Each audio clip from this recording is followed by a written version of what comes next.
This is now more gigs here, and I'm just gonna go through some of the kind of builds that I've built and things I enjoy doing, weapons wise. So this here is the basic plain old sword that I build. It's my standard, the way I build basically every sword. And a sock for a cover. This here is just meant to be a realm loner. Here I have a 1-inch wrap of magnet tape. The pommel is made out of 1-inch strips of self-adhesive craft foam with 1-inch discs of self-adhesive craft foam stacked on top of the magnet tape and then wrapped with the craft foam around those and reinforced with 3 separate times with fiberglass reinforced strapping tape, and that makes the pommel really strong.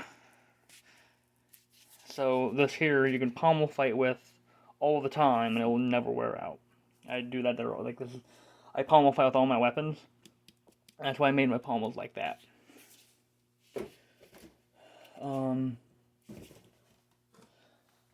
This here is built on a 3/8 inch core, and it's about 13 ounces. It's kind of not the lightest, not the heaviest, but Go ahead and center up my scale here. Oh, that's 16 or 14.6. That's heavier than I thought it was. Wow. This must be one of my older designs. The balance point is fairly good. That's why it's so heavy. It's very well balanced. I try to balance all my swords within this area as much as I can. Not only do I have those kind of builds where it's, cheaper materials and such, I also like to build what I refer to as performance gear. This here is a Max Blue 47.8 inches with a stab tip built on a carbon fiber core. 47.8 inches at 16 ounces with the balance point here. I have a striking edge on the back. I have to put tape on the back to signify that this part isn't striking. I recently recovered this. But from here up is a striking layer, from here down is not, and then the striking layer all the way up on this here side. I have the back edge here like this, so that I can cut off some weight from the foam here.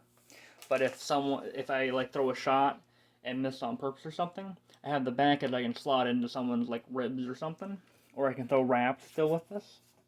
That's why I have that built like that. Here's another one of my standard builds. This is built on carbon fiber. The only thing particularly unique about it is this crossguard here. This is built with a 1-inch layer of gym mat, and it's reinforced a lot with strapping tape. I have the strapping tape running this way down, all the way around, wrapped around the bottom, and then like on the corners. It's reinforced a lot with strapping tape. But then you have a crossguard that's really easy and simple to do. That'll last you a long time, because the foam isn't actually what is the strength of this guard. It's actually the tape. The foam is just like a filler, if you will. It's pretty heavy. 15.87. But again, very low balance. Another one here. I will not explain this crossguard at all, because it is a designed by my unit. This is another one that I built based on their designs. It's unfortunately hard to weigh because of it. 13.89, and the balance point is somewhere in this actual crossguard here. I like to have really low balances on my swords. This one here is really hard to actually measure because of the shape of the guard.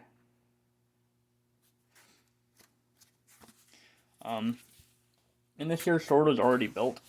I just took the sword and threw on the crossguard because this is a design I really like from another sword, but that sword broke down.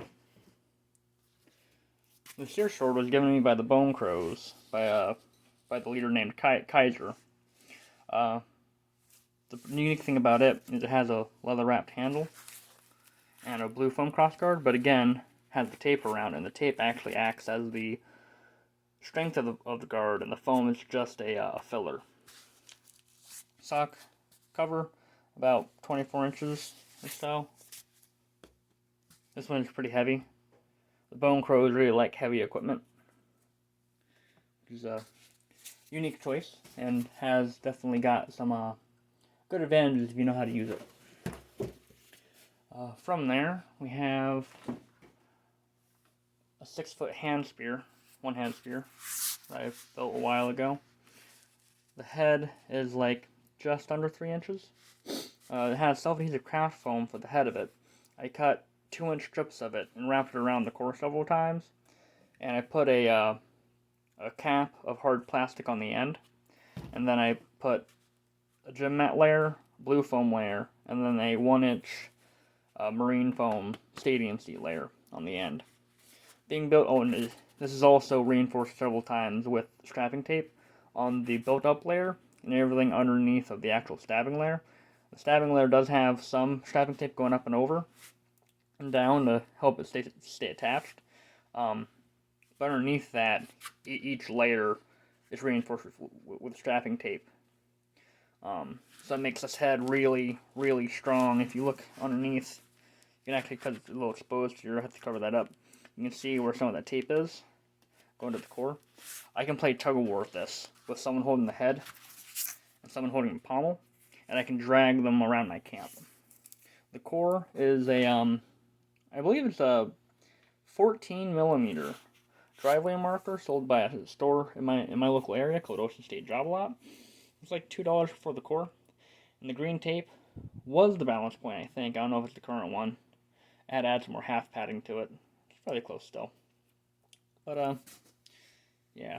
This one here I tried to keep light, so instead of being well balanced, I opted to have it lighter, so it could be used one-handed very effectively.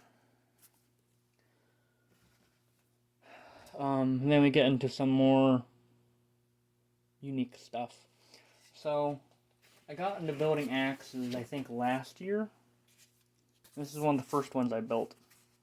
I built this like you would build a standard sword, with a non-routed box. So it has the strips on the flats, the strips on the top and bottom. But then here, I did, instead of 2 layers of blue foam for the striking, I did 4 layers of blue foam. So it built up more. And that's how I did this particular head. I did have this here bit, the box layer, is all the way up. I wrapped it around with a gym mat, and then I put the blue foam striking on. This is one of the first ones I ever made. I refer to it as a hatchet because it doesn't have a deep head or anything. It doesn't really have much of a beard at all. 14 ounces.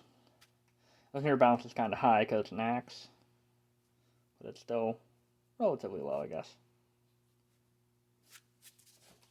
The second one I've ever built, this one here.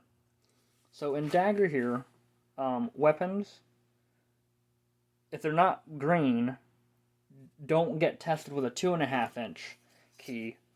They get tested against a 2-inch key. So this weapon is only legal in Dagorhir. So, go pass through there. Here, I might want to add some craft foam on one edge, because it does kind of go in, but doesn't go through. In Dag, I'm sure it's also in Belegarth, you don't put the key on and then push it through. You just lay it on and see if it slips through without pressure. So this is technically legal. I will probably put 1 layer of craft foam on the edge there. This tape is done like this here, because I really hate sewing. I don't have a sewing machine.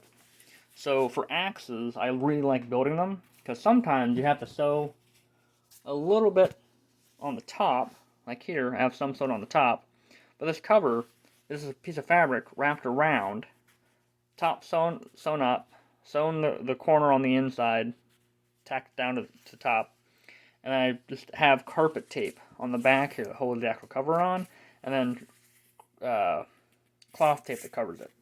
And then the rest of the fabric goes down and is taped down here. This one here has no sewing and exclusively just carpet tape and cloth tape to hold the cover on.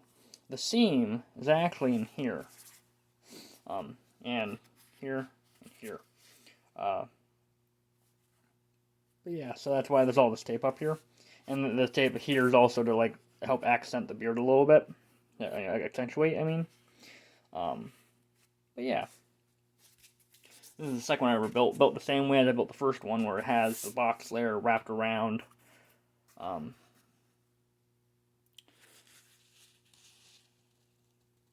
Oh, except that I actually have thicker foam, that's thicker than blue foam, and I use that there and here instead. It's 2.5 inches wide. So I cut out the size of that and put it in here and then wrapped it around. That's why it's much deeper.